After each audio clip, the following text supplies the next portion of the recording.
കനത്ത മഴക്കെടുതിയിലാണ് ഉത്തരേന്ത്യ. ജമ്മു കാശ്മീരിലെ വൈഷ്ണോദേവി ക്ഷേത്രത്തിന് സമീപമുണ്ടായ മണ്ണിടിച്ചിലിൽ ഇപ്പോഴും രക്ഷാപ്രവർത്തനം പുരോഗമിക്കുകയാണ്. ശക്തമായ മഴയിൽ ജമ്മുവിലെ താവി പാലത്തിന് സമീപമുള്ള റോഡ് ഒലിച്ചുപോയി. നിരവധി വീടുകളും പാലങ്ങളും തകർന്നു.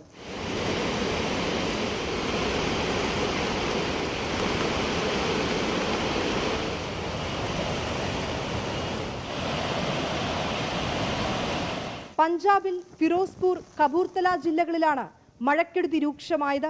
പഞ്ചാബിലെ മധോപൂരിൽ കുടുങ്ങിക്കിടന്ന 22 CRPF ഉദ്യോഗസ്ഥരെ ഉൾപ്പെടെ രക്ഷപ്പെടുത്തി. കുടുങ്ങിക്കിടന്നവരെ സുരക്ഷിതയിടങ്ങളിലേക്ക് മാറ്റിയതിന് തൊട്ടു പിന്നാലെ കെട്ടിടം നിലം പതിച്ചു.